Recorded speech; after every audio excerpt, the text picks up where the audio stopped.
इस वक्त दिल्ली के अंदर बहुत बड़ा ऑक्सीजन का क्राइसिस चल रहा है जिसमें आपकी मदद चाहिए।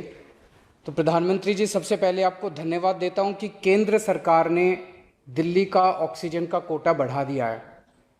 लेकिन सर, मैं आपसे हाथ जोड़ के प्रार्थना करता हूं कि इस बढ़े हुए ऑक्सीजन के कोटे को दिल्ली तक पहुंचाने में हमारी मदद करें। एक एस्टीमेट के हिसाब से दिल्ली को 700 टन ऑक्सीजन की ज़रूरत है। आपने हमारा कोटा 480 टन कर दिया, बहुत बहुत शुक्रिया। लेकिन पिछले 24 घंटों में इस बढ़ाए हुए 480 टन में से भी केवल 350 टन ऑक्सीजन दिल्ली पहुंच पाई है।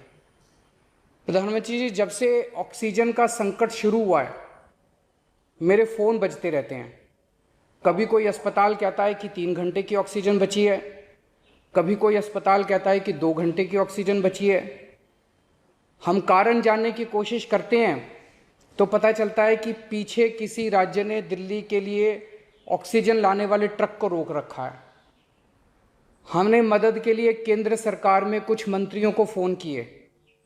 शुरू में उन्होंने खूब सहयोग किया सर, लेकिन अब वो भी बेचारे थक गए हैं। सर, देश के संसाधनों पे तो 130 करोड़ लोगों का अधिकार है ना।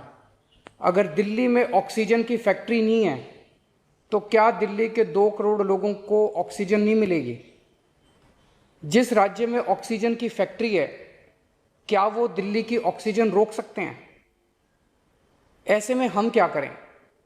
पर सर, मैं आज ये जानना चाहता हूं कि अगर आज या कल या किसी भी टाइम हमारे दिल्ली के किसी अस्पताल में अगर 1 घंटे की, आधे घंटे की, 2 घंटे की ऑक्सीजन बच जाए और लोगों की मरने की नौबत आ जाए, तो मैं फ़ोन उठा के केंद्र सरकार में किससे बात करूं?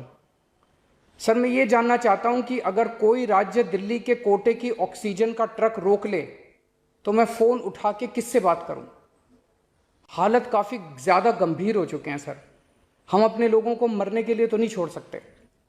हम आपसे फिर से दिल्ली के लोगों की तरफ से हाथ जोड़ के अपील कर रहे हैं कि सर, तुरंत कोई कठोर और सार्थक कदम नहीं उठाया गया तो शायद दिल्ली के अंदर कोई बहुत बड़ी त्रासदी हो सकती है। मैं आपसे मार्गदर्शन चाहता हूं सर।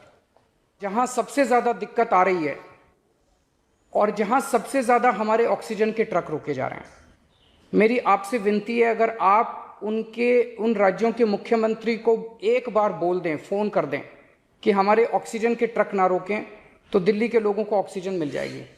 आपका एक फ़ोन ही बहुत है सर उनको।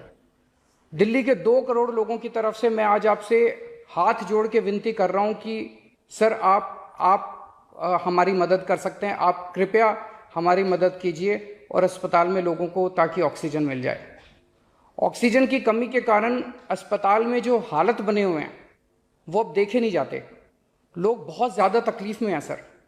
पूरी रात हम सो नहीं पाते, नींद नहीं आती। इनका मुख्यमंत्री होते हुए भी मैं कुछ नहीं कर पा रहा।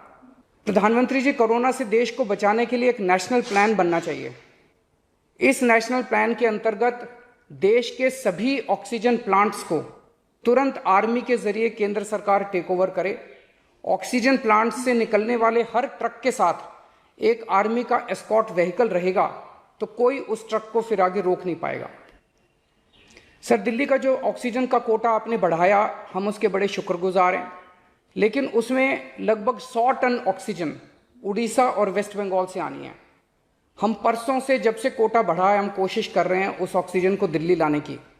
मेरा आपसे निवेदन है कि यहाँ से ऑक्सीजन अगर हो सके तो हमें हवाई जहाज से उपलब्ध करवाई जाए, और नहीं तो जैसा अभी बताया गया, आपका आइडिया है ऑक्सीजन एक्सप्रेस शुरू करने का।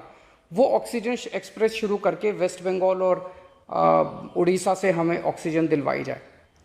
आइडिया नहीं, ऑलरेडी चल रहा है। सर, दिल्ली तक नहीं पहुंच पा रही, हमारी दिल्ली तक नहीं आ रहा। उसमें अगर हमें दिल्ली के लिए भी कॉरिडोर मिल जाए तो आपकी बड़ी मेहरबानी होगी सर। आपने 2-3 जगह तो कर दिया सर, आपके इंटरवेंशन से मुझे पता चला। एक दिल्ली के लिए और करा दीजिए सर। यहाँ की हमारी 100 टन ऑक्सीजन